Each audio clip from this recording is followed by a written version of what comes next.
Bonjour à toutes et à tous et bienvenue sur le Software Village, un espace que nous inaugurons cette année sur Cprint dans le but d'accompagner la transformation numérique du secteur des industries graphiques. Pas moins de 22 exposants ont répondu à l'appel pour présenter leurs solutions sur ce nouvel espace et contribueront également au débat en participant au programme de contenu des plus denses qui vous attend ici pendant les 3 jours du salon. Vous allez assister à des masterclass, des pitchs, des plénières. Nous parlerons d'automatisation, d'e-commerce, de cybersécurité, de low-code, de print 4.0 et bien d'autres choses encore. Ce matin, nous lançons le programme avec une conférence inaugurale intitulée « Transformation numérique des entreprises, les nouvelles règles du print ». Car le sujet de la transformation numérique, exacerbé par la crise, s'est aujourd'hui imposé dans tous les secteurs, dont celui du print, bien entendu.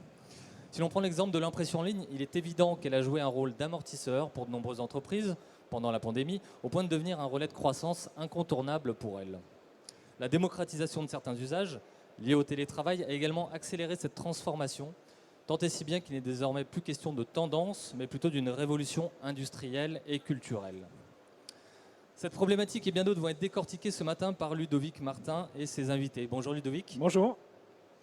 Vous êtes expert e-commerce, web-to-print et marketing et vous allez nous accompagner sur le Software Village tout au long de ces 3 jours. Voilà, c'est le marathon qui commence pour 3 jours. Donc vous avez invité ce matin Pierre Guémard, responsable flux numérique et informatique chez ATC Group. Bonjour Pierre. Bonjour. Et également Xavier Desine, directeur de la Maison du Document. Bonjour Xavier. Bonjour. Ludovic, la parole est à vous. Merci.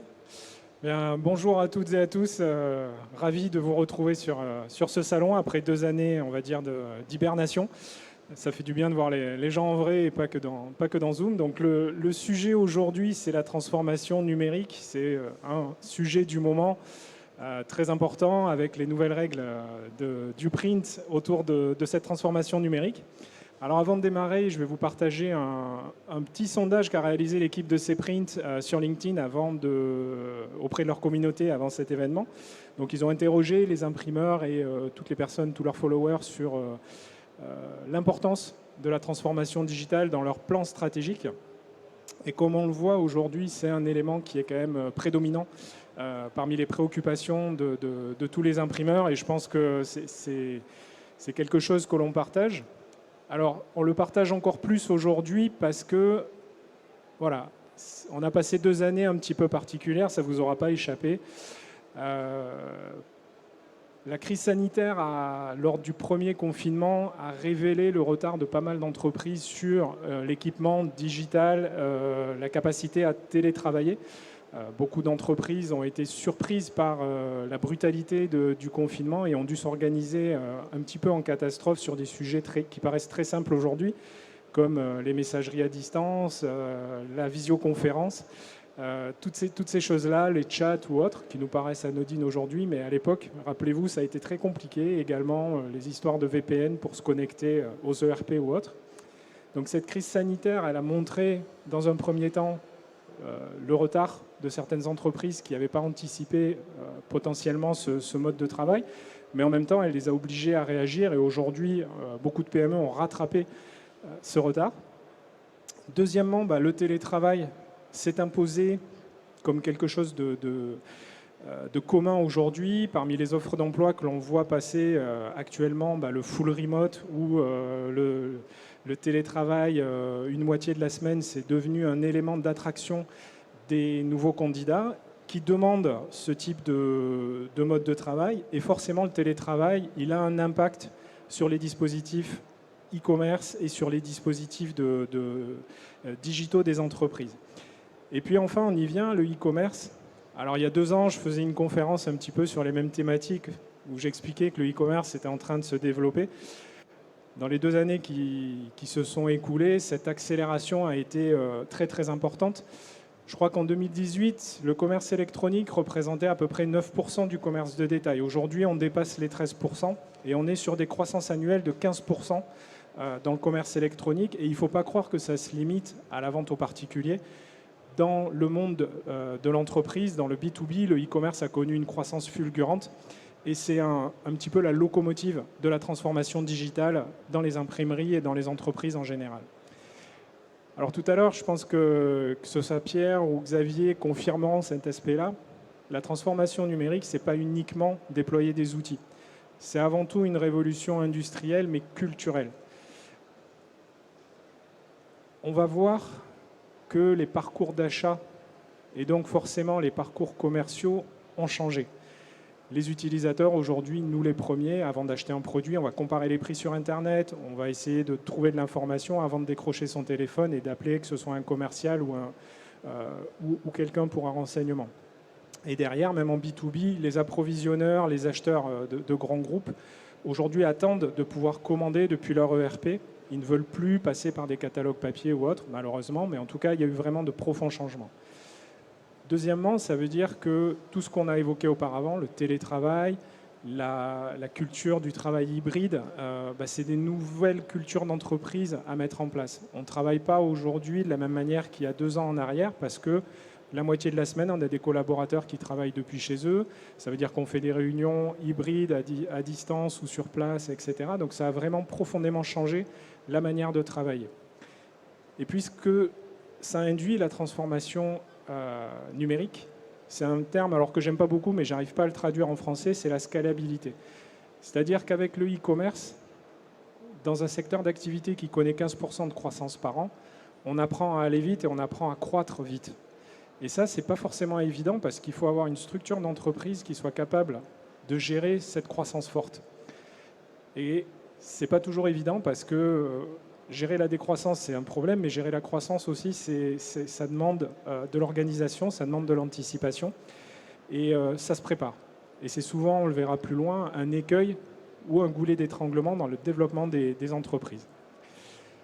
Alors maintenant, on va essayer de définir la transformation numérique. C'est un terme un peu fourre-tout, un terme un peu valise, et dans lequel on retrouve plein de choses. Je vais essayer de le contextualiser par rapport à l'imprimerie. Alors je ne vais pas vous parler des Microsoft Office, de Zoom, Slack, etc. Je pense que vous êtes toutes et tous au fait aujourd'hui de ces outils-là. On va plutôt se concentrer sur notre cœur de métier. Quand on parle de transformation digitale dans l'imprimerie ou dans l'industrie, on parle de 4.0. Ça veut dire en fait des imprimeries ou des usines qui sont capables d'interagir, de s'interconnecter avec des systèmes extérieurs. Dans le schéma que je vais vous présenter, en fait, je vais vous montrer les 4 dimensions d'une imprimerie à l'ère du digital et à l'ère de la transformation digitale. Alors, on va commencer par des points d'entrée dans lesquels on va trouver, alors je ne sais pas si vous arrivez bien à lire, mais on va avoir des boutiques en ligne, par exemple, des boutiques B2C, des boutiques B2B, par exemple pour des réseaux de franchise ou des entreprises clientes. On va avoir les forces de vente qui vont travailler et ramener des devis, des appels d'offres ou autres. Derrière, on va trouver, pour supporter ces éléments-là, des catalogues de produits, des bases tarifaires qui sont aussi contextualisées. On va trouver peut-être de la personnalisation de documents en ligne pour supporter les boutiques. Et puis, on va avoir tout un tunnel de traitement de ces commandes, qu'elles soient en ligne ou qu'elles soient hors ligne, donc dans lesquels on va avoir les flux de traitement habituels des commandes. Et tout ça va arriver dans quoi ? Dans le centre névralgique de l'imprimerie, qui est l'ERP ou le MIS. Donc en fait, c'est votre système de pilotage de la production, du calcul des prix. Alors cet ERP, ça peut être un logiciel à part, ça peut être inclus dans le Web2Print. Je pense que Xavier nous donnera sa vision là-dessus, mais en tout cas, fonctionnellement, c'est une des briques essentielles dans lesquelles on va calculer ses tarifs, on va gérer ses stocks, on va également planifier sa production. Donc là, on a un flux vertical d'entrée. Et puis en sortie, on va trouver des flux d'automatisation pré-presse qui vont préparer les jobs à être envoyés sur les machines. On va trouver l'impression, la finition, jusqu'au conditionnement et à l'expédition. Et puis, dernière brique dans les flux de sortie, derrière, on va trouver l'encaissement et la facturation, qui sont des éléments à pas oublier et sur lesquels je reviendrai.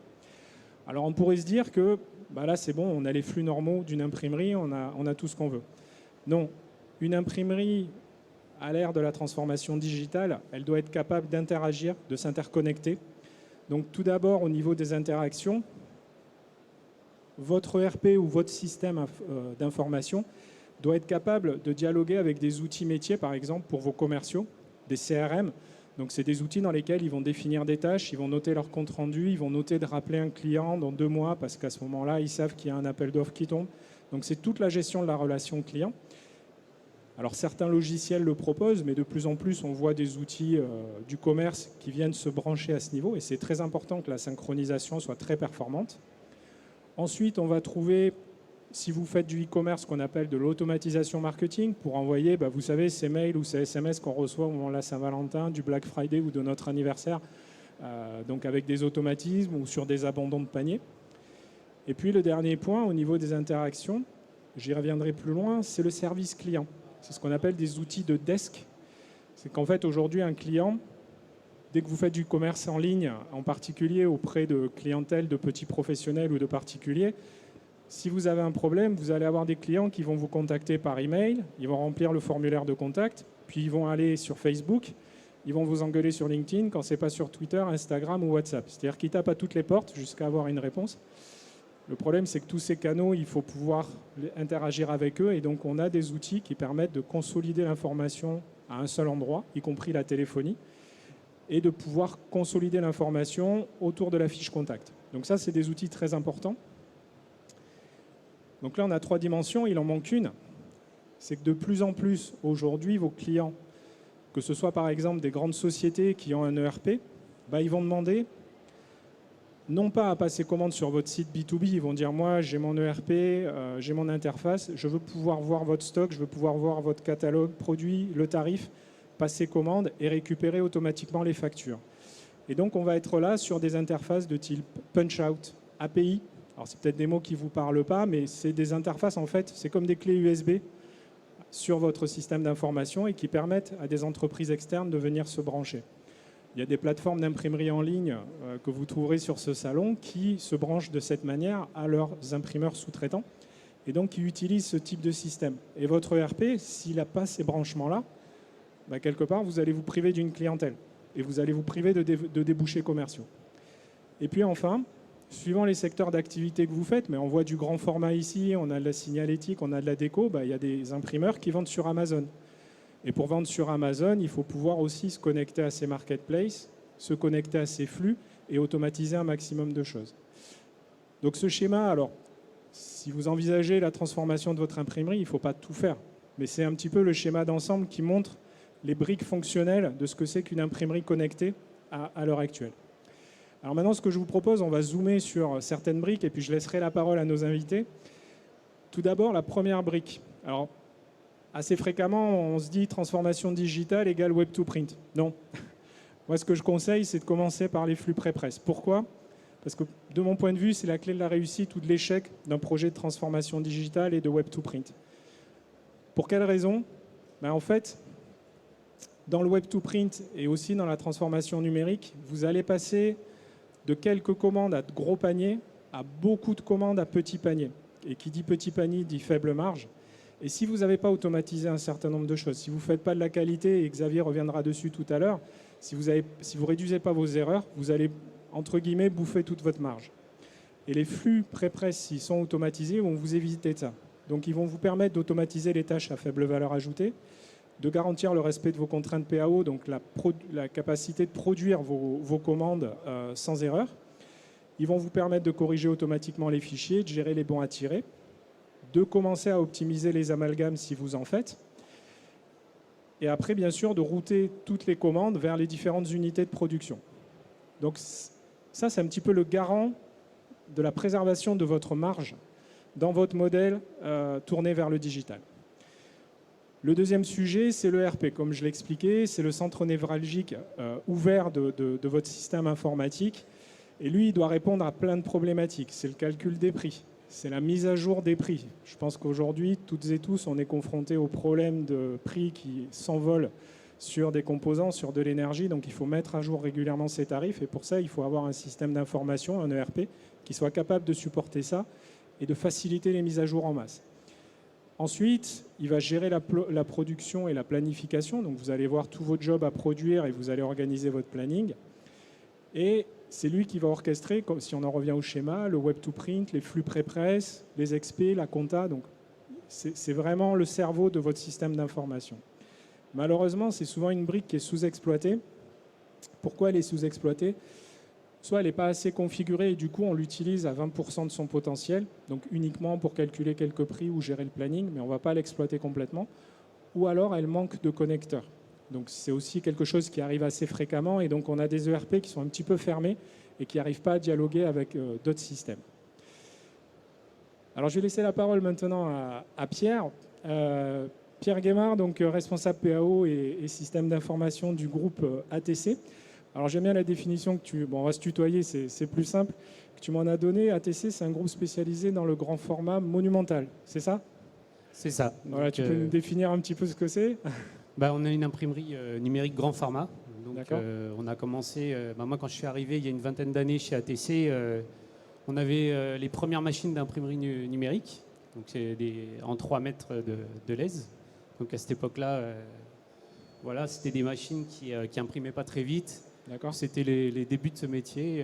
Voilà. Et puis depuis, on a bien évolué. Voilà.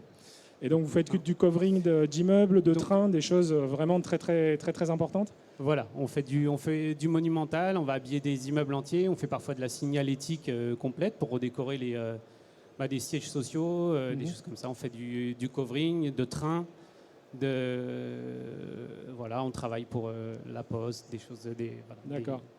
Donc vous avez un stand sur le C-Print et c'est à peu près 60 salariés, 9 millions d'euros de chiffre d'affaires, c'est ça? C'est exact. Ouais. Ok, je vous invite à aller visiter le stand d'ATC.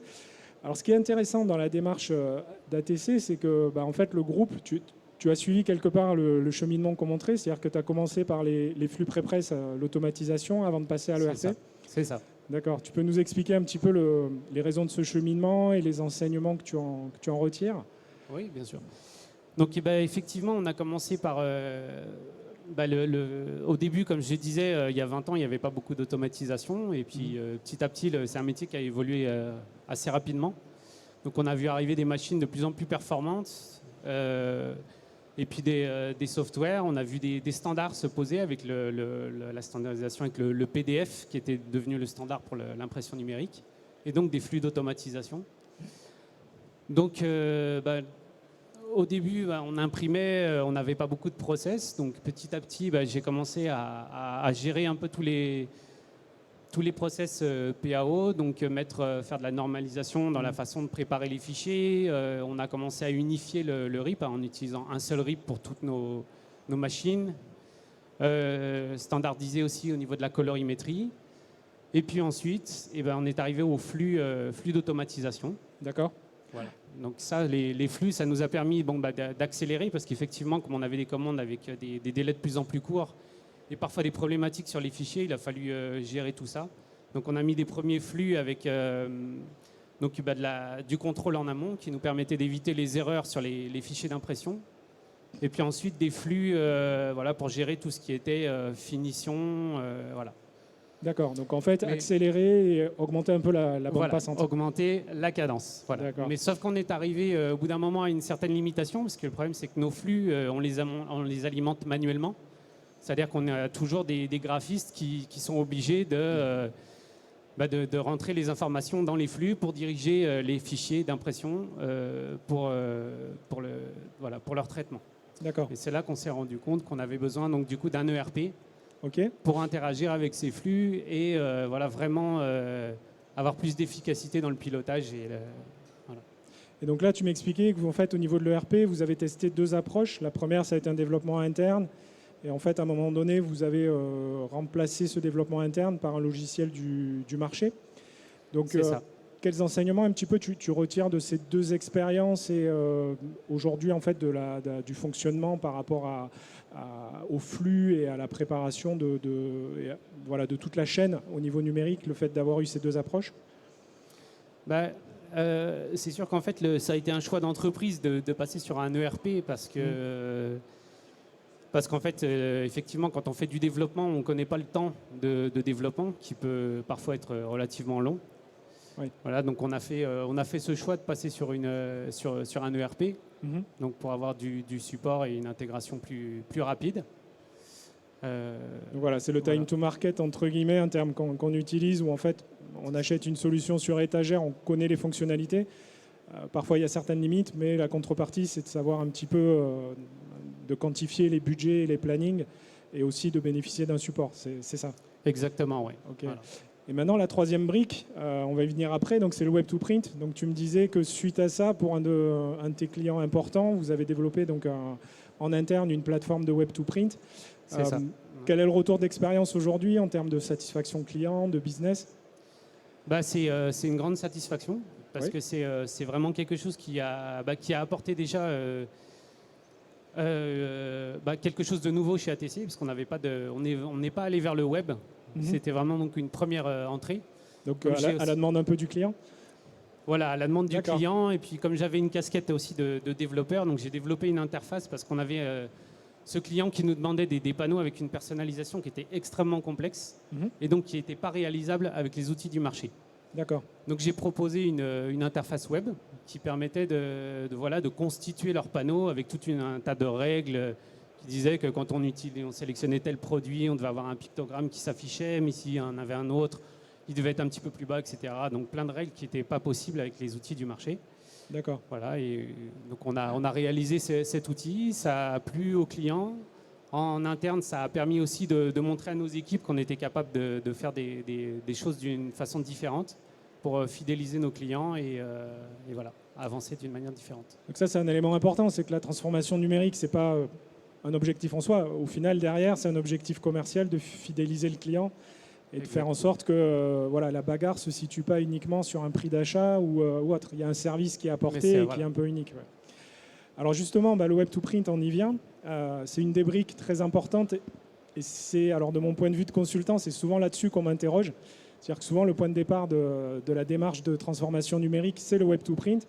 Alors j'ai tendance souvent à dire, attendez, est-ce que vous avez automatisé vos flux? Est-ce que vous disposez d'un ERP ou en tout cas d'une structuration de votre base? Parce que c'est des briques qui sont importantes. Le Web2Print en tant que tel, il doit répondre à différentes problématiques. Aujourd'hui, il doit proposer aux clients des configurateurs avancés de produits, parce que comme tu l'as expliqué, on va gérer du grand format, on va gérer de l'étiquette, on va gérer du packaging. Donc on n'est pas sur des grilles de prix basiques, on est vraiment sur des configurateurs très avancés avec des règles ou autres. On doit avoir des calculs de prix dynamiques par surface, par volume. Donc on est sur des choses beaucoup plus avancées que ce qu'on avait il y a quelques années. De plus en plus, il faut être en mesure de traiter une partie un petit peu immergée de l'iceberg du Web2Print, ce sont les devis. On considère à tort que le Web2Print, c'est uniquement les produits sur étagère qu'on va acheter en les configurant. Mais en fait, il y a une grosse partie de l'activité commerciale qui est basée sur des devis parce que les clients ont des demandes de moutons à 5 pattes. Et si votre système de Web2Print n'est pas capable de gérer ça et d'apporter une réponse, vous allez vous priver d'une grosse partie du business. Donc c'est quelque chose de très important. Et bien sûr, vous devez proposer du bon à tirer en ligne, des connecteurs avec des systèmes tiers comme des ERP, la CRM ou la facturation, dans le respect de la réglementation, que ce soit les questions de RGPD, les questions fiscales. Et puis aussi, il faut vous dire, vous commencez avec une boutique, un Web2Print, mais au bout d'un an ou deux, vous allez en avoir 3, 4, 5. Parce qu'en fait, souvent, on va créer une boutique sous sa marque. Et puis, on va avoir un client qui va dire ça m'intéresse pour mon réseau de franchise ou mon groupe, mais je voudrais que tel produit, je voudrais un accès spécifique, un habillage particulier. Et vous vous retrouvez à gérer une galaxie de boutiques. Et il faut que votre système soit capable de gérer ça. Et puis aussi, qui dit Web2Print dit apprendre une culture de gestion des développements informatiques, de développement, de gestion de projet. Donc ça, c'est des nouvelles cultures à appréhender dans lesquelles les imprimeries n'ont pas toujours cette habitude et c'est quelque chose d'assez nouveau. Alors après, pour continuer sur les briques essentielles, il y en a une qui va vous faire sourire, qui est souvent oubliée, c'est la compta, l'encaissement et la facturation. Ça, c'est un peu la cinquième roue du carrosse.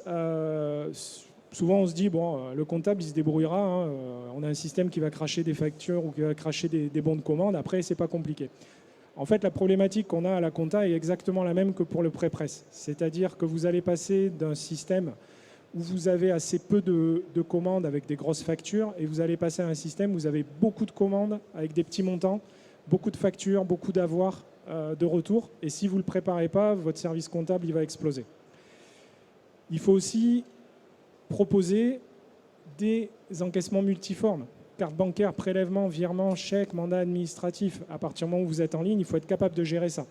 Ça veut dire qu'il faut s'organiser aussi pour supporter ces moyens de paiement. Il faut automatiser pour que votre service comptable il reçoive les données correctement structurées, qu'il ait à gérer ses factures, ses avoirs et que ça remonte automatiquement au client. Également dans le respect de la conformité. Et si vous ne le faites pas, là clairement vous avez un problème majeur parce que vous allez avoir énormément d'erreurs. Votre système va générer, va demander tout le temps des reprises d'avoirs, de choses comme ça, et ça va être un vrai souci derrière et un vrai goulet d'étranglement. Même chose au niveau du service client. Le service client, donc c'est le conseil en avant-vente et puis c'est surtout le conseil après-vente. Si vous ne l'automatisez pas, c'est ce que je vous expliquais, vous allez avoir des clients qui vont aller taper à toutes les portes. Ma commande n'est pas arrivée, je vais vous pourrir sur les réseaux sociaux, je vais envoyer un mail, je vais appeler le service client, etc. jusqu'à avoir quelqu'un qui m'apporte une réponse et que mon problème soit résolu. Voire, je vais vous laisser 40 avis négatifs.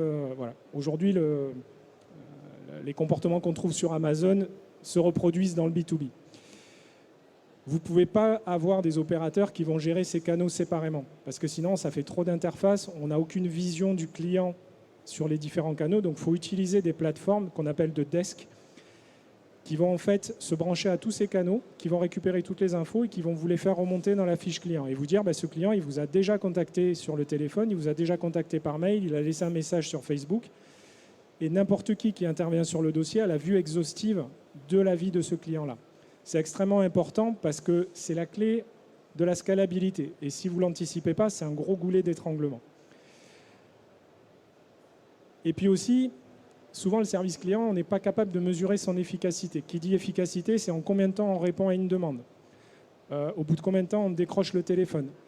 Au bout de, voilà, quel est le taux de satisfaction des clients. Parce que le web to print ou la transformation digitale, ça ne consiste pas uniquement à aller chercher des nouveaux clients. La grosse difficulté, c'est de les garder, de les faire fructifier et de faire en sorte qu'ils soient satisfaits. Votre richesse, elle est là. Et ça, il faut pouvoir le mesurer et souvent, c'est à ce niveau-là que ça se passe. Alors justement, je vais céder la parole à Xavier, Xavier Desine, donc fondateur et dirigeant de la Maison du Document, un des pionniers du web to print, puisque tu as commencé dans les années 90, c'est ça? Absolument. Voilà, donc c'était un peu archaïque. Non, c'est pionnier, avant l'heure. Donc aujourd'hui, la Maison du Document, donc c'est spécialisé dans l'imprimerie en ligne. Tu es basé à Caen, c'est ça? Basé à Caen, spécialisé dans l'imprimerie en ligne, mais nous avons bien sûr un site de production, mais le principe c'est de prendre toute commande, quel que soit le système, et s'il faut aller sous-traiter après chez ATC pour les grandes bâches, ça ne va pas nous poser de problème. D'accord.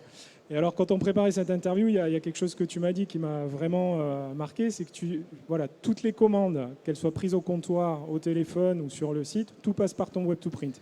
Alors, moi, j'ai fait un choix. J'ai regardé avec attention les slides.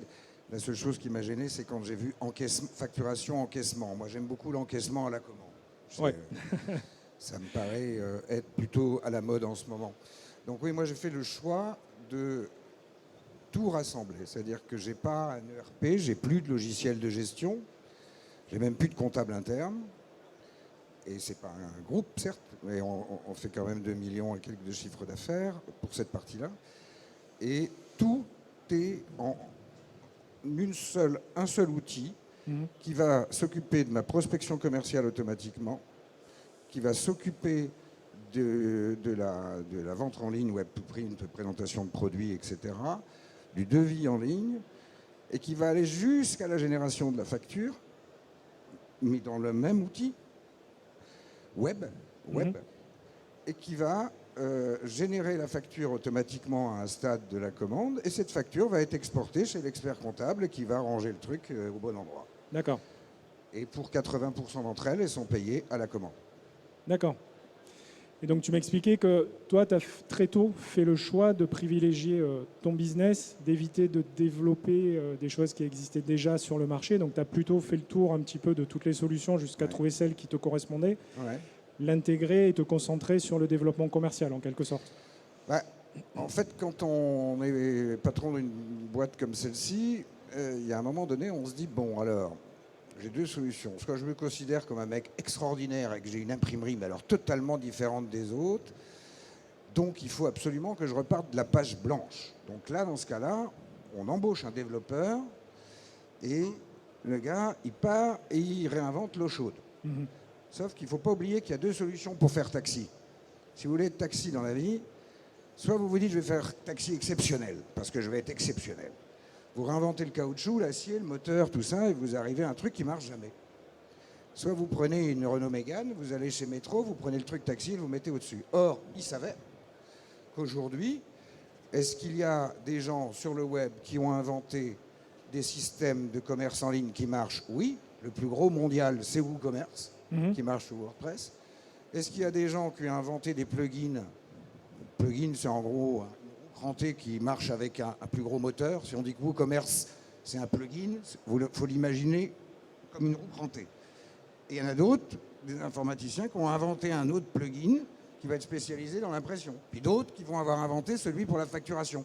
Ben, finalement, quand vous faites marcher tout ça ensemble, ben, vous n'avez plus besoin de logiciel de gestion. Ouais. Et cet ensemble est complet.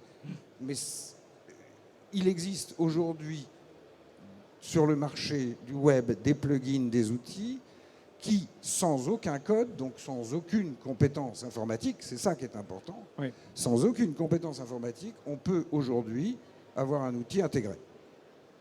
Alors, ça sera aussi le sujet d'une conférence jeudi sur ce sujet, le fait de ne pas avoir de code.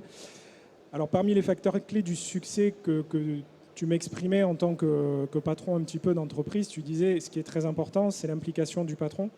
C'est de pas complètement gérer ça en externe, c'est plutôt de piloter ça dans la société et que le patron soit vraiment impliqué dans le projet et soit très attentif aussi à la satisfaction des collaborateurs. C'est un élément qui te paraît très essentiel? C'est primordial parce que en réalité, les patrons d'imprimerie actuels sont très peu branchés web. Sauf que je pense que ceux de demain, ils seront surtout branchés web. Oui. Donc, faut se mettre dans une position, on est dans notre solitude de bureau patronal, là, et on se dit, bon, il faut y aller dans le web to print, il faut y aller dans tout ça. Mais si je fais appel si j'embauche un informaticien et que le gars, il s'en va, je suis dans la mouise. Si je fais appel à une société externe, je regarde, bon, purée, ils ont 5 salariés, etc. Bon, il ne faut pas qu'ils se cassent la jambe en allant au ski, parce que du coup, tout est intégré. Bon, et c'est là qu'on se dit, ben, finalement, la solution, c'est peut-être se mettre les mains dans le cambouis et de considérer que c'est un axe stratégique de l'entreprise. Et donc, il faut que ce soit le patron, soit un actionnaire, quelqu'un qui est dirigeant, qui se mette là-dedans. Et ça, je le crois profondément, on l'évoquait tout à l'heure, ça, je le crois profondément parce que le patron d'hier qui allait sous la machine Horizon pour débourrer le papier, à mon avis, il n'existera plus beaucoup. Par contre, quand on a une évolution des prix comme on a en ce moment, celui qui est capable de se connecter, quel que soit le jour et l'heure, et de faire, comme tu disais tout à l'heure, une mise à jour de prix en 5 minutes, oui. Voilà. Ça, c'est essentiel. Et je pense aussi de connaître tout le potentiel de son outil. C'est-à-dire de se dire, à un moment donné, il y a un axe de diversification où il y a un secteur qui booste. On l'a vu pendant la crise du Covid, les masques ou autres, d'être capable de connaître le potentiel de son outil pour pouvoir lancer rapidement ce nouveau produit. C'est pire que ça. C'est pire que ça. À mon sens, c'est pire que ça. C'est que si on choisit un informaticien, j'ai rien contre les informaticiens. Un informaticien, ce n'est pas un homme de marketing. Un informaticien, c'est un informaticien. Or, qu'est-ce qu'on veut? On veut gagner plus de fric dans nos entreprises et avoir une meilleure gestion. Donc, il faut pouvoir intégrer dans un outil, bien sûr, les coûts, mais il faut pouvoir intégrer une dose de marketing subtile, parce que quand on discute entre nous, on s'aperçoit qu'il y a des clients qui vont être capables de venir dans la boîte X pour faire les flyers en 20 000 exemplaires, sans savoir que cette même boîte fait des drapeaux, est capable de leur faire des drapeaux, sans savoir que cette même boîte est capable de faire autre chose. Donc on voit bien que là, il y a du marketing. Donc si on le fait sur le web, s'il a acheté une fois des flyers, on va bizarrement lui envoyer un code promo sur les affiches et il va se dire « Ah purée, ils font des affiches ». Donc il y a de l'action commerciale. Puis il ne faut pas se tromper. Tout à l'heure, tu as parlé des commerciaux. Ça va être un vrai sujet demain. Oui. Le commercial, son coût de déplacement vient d'être multiplié par 2. Il faut peut-être se poser la question de savoir s'il ne faut pas qu'un commercial devienne un peu plus actionnaire de la boîte et devienne le commercial web-to-print qui manage le web-to-print.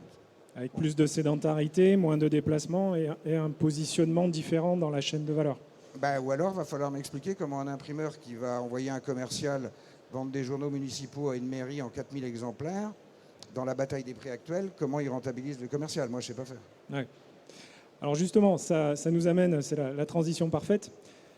La transformation numérique, ce n'est pas forcément la panacée. C'est-à-dire qu'il y a un certain nombre de risques dont il faut être conscient et qu'il faut anticiper. La question du commercial, par exemple, est essentielle. Si vous ne l'anticipez pas, ça va vous sauter à la figure à un moment donné ou à un autre, et souvent à un moment donné où ce sera difficile de le gérer. Alors concrètement, parmi les risques que l'on trouve dans des projets de transformation digitale, le premier, on en a parlé, c'est de ne pas s'impliquer. C'est-à-dire que le patron dit « Ok, moi, je délègue ça à une société ou je délègue ça à quelqu'un dans mon équipe. Je reviens dans 6 mois, je mets un budget. Je n'ai pas de vision de ce que permet de faire l'outil ou je n'ai pas de vision de globale. » Et souvent, en fait, les projets dérivent pour plein de raisons, parce qu'il y a l'opérationnel, parce qu'il y a des choix qui ne sont pas toujours optimum. Et c'est souvent difficile, lorsqu'on ne s'est pas impliqué régulièrement dans le projet, de pouvoir le recadrer.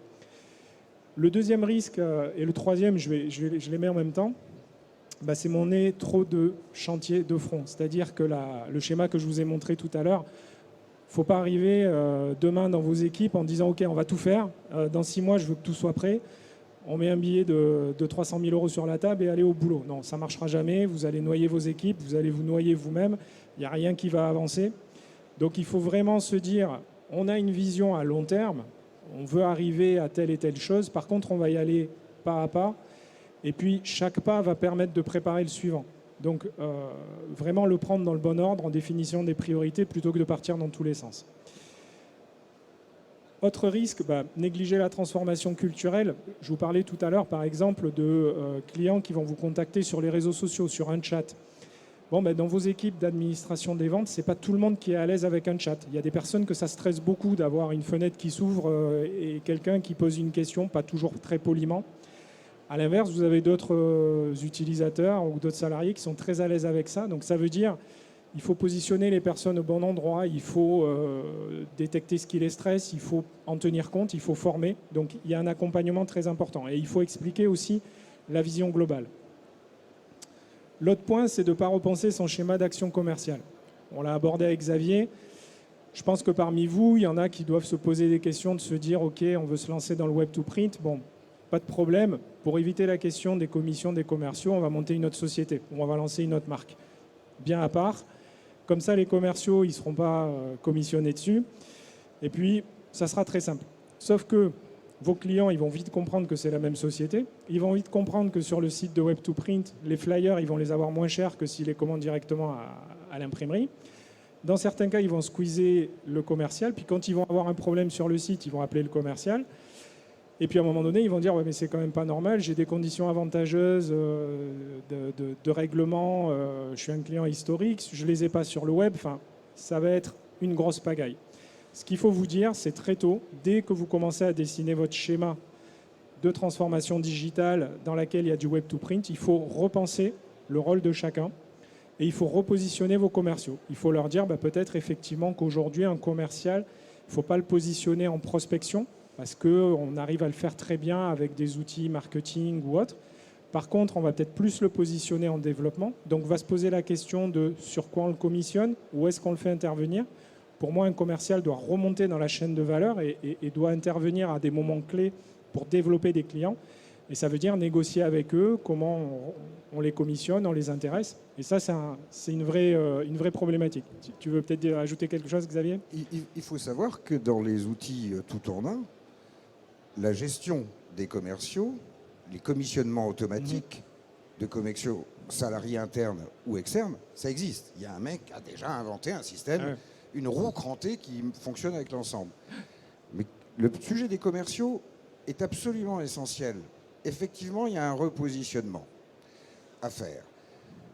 Mais on voit bien qu'un commercial qui, fort du temps gagné, parce que c'est ça qu'il faut réussir à leur faire comprendre, fort du temps qu'il gagne sur son secteur, sur lequel il reste commissionné par ceux qui commandent en ligne, pourquoi pas, s'il utilise ce temps pour aller voir un client, un hôpital par exemple, ou une boîte X ou Y, mais prenons le cas de l'hôpital, et qui leur dit, voilà, vous avez un certain nombre de produits dans votre hôpital, ben moi je vous propose que lorsque vous vous connectiez sur notre site, ça change de look, ce soit le look de l'hôpital qui arrive, que tous les produits publics ne soient plus visibles, et que seuls les produits de l'hôpital, toutes les secrétaires aient le droit de les commander, et ça arrive au service achat, ça lui envoie un petit mail, et vous validez, et la commande est passée. Là, la fidélisation qui va être induite de cette démarche commerciale est beaucoup plus rentable que le commercial dans sa Renault Clio qui fait 150 km par jour pour aller vendre des flyers. C'est évident.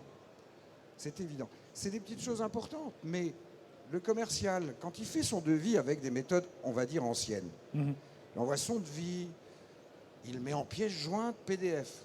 Ah, super. Ah non, on envoie un devis en 2022. Le devis, il est certes en pièce jointe PDF, mais dans le corps du mail, il y a validé, payé, commandé. Voilà. Et on paye. C'est ces workflows de devis dont je vous parlais tout à l'heure, où en fait aujourd'hui, il faut être capable d'automatiser ça. Comme un bon à tirer en ligne, il faut que le devis puisse être accepté et transformé en commande sans ressaisie. Et c'est souvent un point qui est un petit peu négligé dans les systèmes web to print. Un dernier point qui dit transformation digitale, dit que vous allez être plus exposé à des risques cyber. Alors je reviendrai là-dessus jeudi dans une conférence dédiée à ce sujet, mais il faut quand même en avoir conscience dès le départ en tant que dirigeant de société, de ne pas négliger ce point, de ne pas l'oublier ou se dire ouais, ça coûte trop cher, ça ne m'arrivera pas, je suis trop petit. Aujourd'hui, c'est un risque qui touche toutes les sociétés, quelle que soit leur taille, et sur lequel il faut être très vigilant dès le démarrage du projet et sur toutes les briques que vous allez mettre en place. Si vous l'anticipez à tous les niveaux, ça sera plus facile à gérer par la suite et à anticiper. Alors pour terminer, avant de passer aux questions, donc pour résumer, la transformation digitale, c'est vraiment un projet stratégique d'entreprise. Il vous faut vous focaliser sur le business et le time to market, c'est-à-dire le délai entre le moment où vous décidez de lancer une solution et où elle est mise en œuvre et disponible pour vos clients. Éviter les usines à gaz qui prennent des années et qui aboutissent jamais parce que vous perdez de l'argent, vous vous défocalisez de votre business. Ensuite, prenez en compte que vous allez changer de culture, que vous allez changer la culture de votre entreprise. Donc ça veut dire qu'il faut que vous expliquiez les tenants, les aboutissants à vos équipes, que vous les accompagnez. Il ne faut pas les laisser toutes seules avec des nouveaux outils, il faut vraiment être à leur côté. Planifiez sur un temps long, donc ayez une vision globale d'entreprise à 3-4 ans, mais avancez pas à pas, brique par brique, et appuyez-vous sur une brique pour passer à la suivante. Et enfin, voilà, former et accompagner. Alors ce que je vous propose maintenant, il reste un petit quart d'heure, donc on va se garder ce temps-là pour écouter vos questions. Ne pas hésiter à interroger nos invités sur des points qui vous paraîtraient intéressants sur ces thématiques. Quelqu'un aurait-il une question dans l'assistance? Alors j'ai juste récupéré un micro. Merci. Est-ce que vous avez une question? Ah bah pardon. Oui, ça c'est moyen. Il y a un autre micro.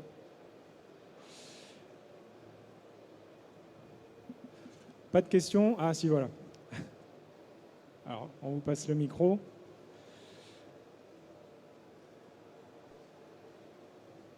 Bonjour. Bonjour. Merci, c'était vraiment très très intéressant. J'avais une question qui portait plutôt sur la prospection. Vous avez parlé tout à l'heure de tout centraliser dans un système d'information.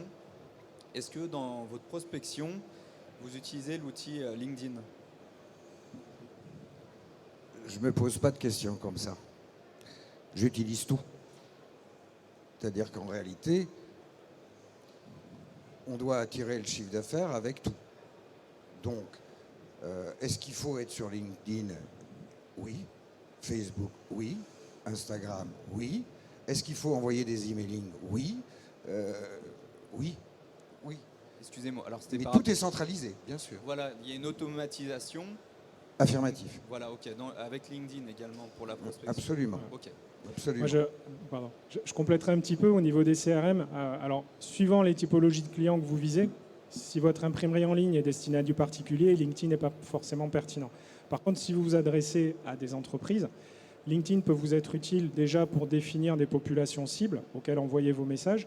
Et là, suivant les CRM que vous utilisez, il y en a certaines qui sont carrément connectées à LinkedIn Sales Navigator, donc qui est un module payant de LinkedIn, qui va vous permettre de faire la qualification de vos populations cibles, de les engager et après de voir qui va ouvrir vos messages, qui a cliqué sur la publicité, de les relancer et puis surtout de recevoir des alertes, par exemple, quand il y a un changement de poste ou quand il y a une actualité d'entreprise pour que votre commercial puisse réagir dessus.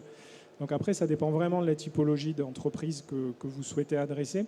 Mais par contre, c'est un point sur lequel on parle de transformation numérique. Il faut vraiment former ces équipes commerciales parce qu'aujourd'hui, dans le B2B, un commercial qui sait utiliser LinkedIn pour chasser, pour échanger avec ses clients, pour publier des contenus, il va avoir un avantage par rapport à ses concurrents.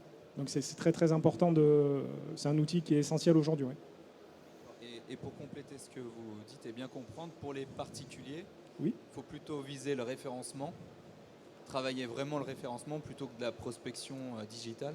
Alors ça dépend en fait de la concurrence des produits sur lesquels vous vous positionnez. Par exemple, si vous faites de l'album photo, c'est un marché hyper concurrentiel. Si vous si vous êtes sur des produits qui sont très très très concurrentiels, ça va être difficile de faire de la publicité payante et même en référencement organique, ça va être difficile de ressortir parce qu'il y a tellement de concurrence sur la place que avec en plus des mastodontes qui attirent beaucoup de trafic, vous avez du mal à être vu. Par contre, sur votre région, vous avez la capacité, par exemple, Facebook, de créer des campagnes où vous allez cibler et vous allez dire, moi, sur ma ville ou mon département, je veux sortir en tête parce que je vais mettre des enchères plus élevées.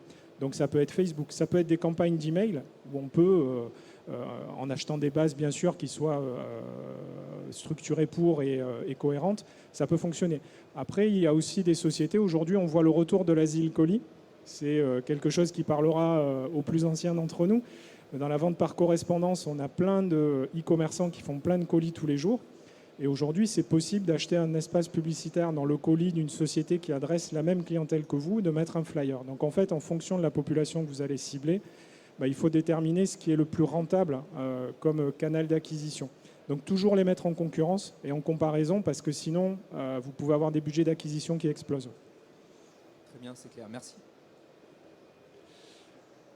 Une autre question ? Moi j'ai une question du coup. À partir de quel moment on peut se dire qu'on a réussi sa transformation numérique? Est-ce qu'il y a des indicateurs, des KPIs, des choses un peu précises où on se dit là, ok, on y est? Pierre, ton avis? Ouais, peut-être, l'exemple que tu donnais tout à l'heure, quand on a un client qui vient taper un petit peu à la porte et qui demande une solution et à la fin qu'elle est aboutie, c'est un indicateur, non? Oui, c'est sûr que c'est un indicateur qui permet de voir qu'on a vraiment réussi quand on a le client qui va, du coup, va rester avec... Ouais. Je pense qu'il y a un deuxième indicateur, c'est quand vous arrivez à prendre des clients à un concurrent en étant plus cher que le concurrent. Parce que la vente en ligne permet d'offrir des services complémentaires. Je vais vous prendre un exemple. Prenez le journal municipal, il n'y a pas plus vieux que ce truc-là. Actuellement, comment ça se passe? Vous avez l'imprimeur, il a 3000 exemplaires à faire, il fait des cartons de 50. C'est super. Mais c'est pas ça que veut le client. Parce que le maire du village, quand les journaux municipaux arrivent, il y a des bénévoles qui font leur tournée. Et bien le web to print vous permet de mettre une petite sélection où vous allez proposer à la personne de coliser différemment et de faire un emballage qui va avoir tel nom de telle quantité, etc. Bilan, le gain de temps va être fabuleux. Quand vous livrez, le client, il est ravi parce que tout est pré-colisé, ces distributeurs n'ont plus qu'à prendre le carton. Mais il s'aperçoit, quand il chiffre le truc, que vous êtes 10% plus cher. Mais les 10%, il les gagne. C'est ça. Et donc, du coup, vous vendez plus cher. Or, est-ce que vous, c'est un travail en plus? Non, c'est une habitude. En fait, je crois et c'est pas méchant de ma part, c'est qu'il y a beaucoup d'imprimeries qui souffrent de cette phrase qui devient horrible. Mais on a toujours fait comme ça. On a toujours fait comme ça. On a toujours fait les devis comme ça. On a toujours fait les factures comme ça. Et on le voit bien quand on va voir nos comptables. Vous allez voir un comptable, c'est souvent comme un informaticien, où il montre un truc et il vous dit, c'est pas possible. Vous insistez, il vous dit, ça va être compliqué. Si vous insistez un peu, il va vous dire, tu peux pas comprendre, je reviens vers toi, mais ça va prendre du temps.